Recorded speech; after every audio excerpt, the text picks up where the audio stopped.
अभी वहाँ भी हो जाएगा 98 रुपया, वहाँ भी हो जाएगा। अभी भोटवा होने तो जब ममता जाएगा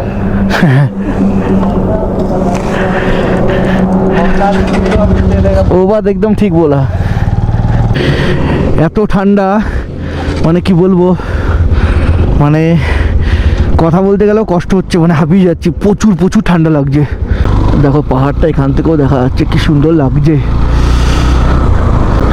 এখানে কিন্তু সব রাস্তায় এই ঠিক এরকম করা আছে, মানে ওভারব্রিজ করা আছে। দেখো রাস্তা থেকে যাওয়ার জন্য এখান থেকে আমি গাড়ি নিয়েও যেতে দেখেছি কিছুক্ষণ আগে।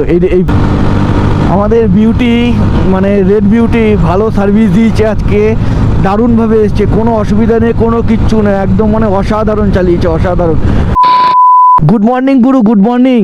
এখন বাজে ঘড়িতে প্রায় 6:30। চা ফা খাওয়া হয়ে গেছে, দেখতে পাচ্ছ অসাধারণ সুন্দর সানরাইজ হচ্ছে।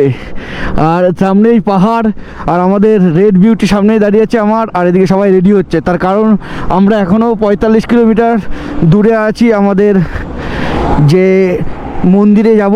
মন্দির বলতে সেই পরেশনাথ মন্দির, সেই পরেশনাথ মন্দিরেই যাব। ওখান থেকে আমাদের এখান থেকে 35 কিলোমিটার দূর, 35 কিলোমিটার না তার বেশি হবে। মানে কথা বলতে গেলেও কষ্ট হচ্ছে, মানে হাঁপিয়ে যাচ্ছি, প্রচুর প্রচুর ঠান্ডা লাগছে।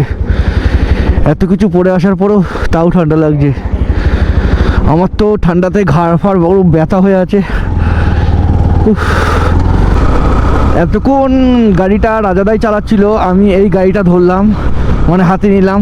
আমি অনেকক্ষণ চালাইনি, মোটামুটি রাজাদা প্রায় পুরো ওই 90-100 কিলোমিটার চালালো, তারপরে আমি আবার গাড়িটা নিলাম। তার আগে তো আমি চালাচ্ছিলামই। আমি বললাম রাজাদা একটু ঘুমিয়ে ঘুমিয়ে যাচ্ছিলাম, রাজাদা তুমি চালাও, নাহলে ঘুমটা কাটবে না।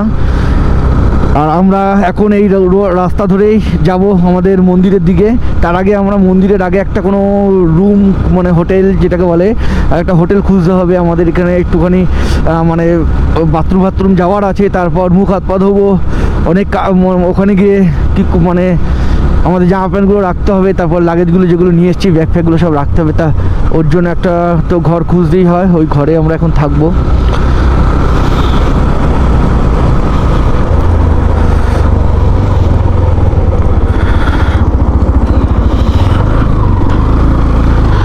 দেখো পাহাড়টা এখান থেকেও দেখা যাচ্ছে কি সুন্দর লাগছে।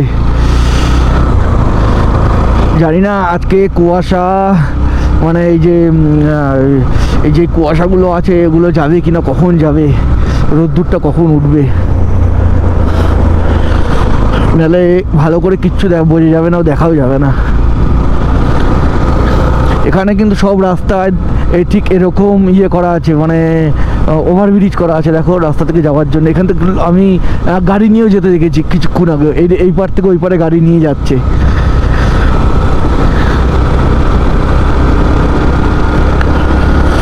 চলো অনেকক্ষণ গাড়িটাকে একটু নিয়ে চালাই না, ভাগাই না, চলো একটু ভাগাতে হবে। আর সামনে যে কোনো একটা পেট্রোল পাম্প থেকে পেট্রোল ভরতে হবে গাড়িতে আগে।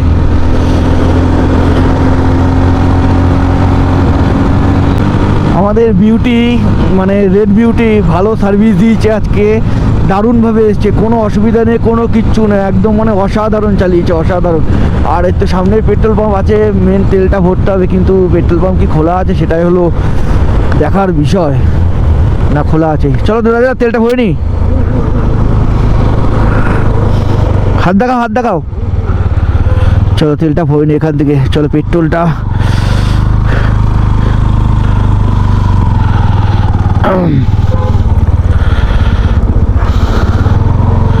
এখানে তেল কত করে দেখি আগে।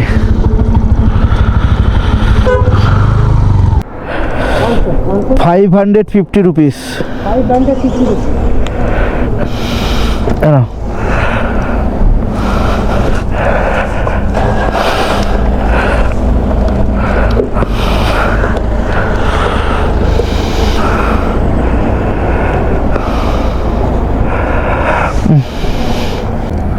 আমাদের ওখানে কত লিটার?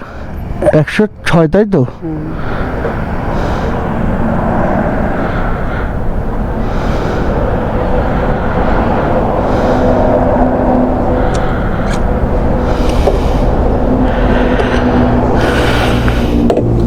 अभी वहाँ भी हो जाएगा 98 रुपया, वहाँ भी हो जाएगा। अभी भोटवा होने तो जब ममता जाएगा वो बात एकदम ठीक बोला। কত টাকা বেশি আমাদের ওয়েস্ট বেঙ্গলের তেলের দাম, কি বলছে দাদাটা শুনতে মানে কি বলবো, শুনতেও খারাপ লাগে। মানে যাই হোক, কথাটা বাস্তব কথাই। যাই হোক, তেলটা ভরেও মনে আনন্দ, একটু শান্তি পেলাম, বেশ ভালো লাগলো। এতদিন পর ন্যায্য দামে মানে তেল ভরলাম, ন্যায্য দামে। কিছু করার নেই, কি বলবো। আমাদের ওখানে আবার বলছে যখন মমতা দিদি চলে যাবে তখন তোমাদের ওখানে হয়ে যাবে। দেখেছো রাজাদা কি বললো?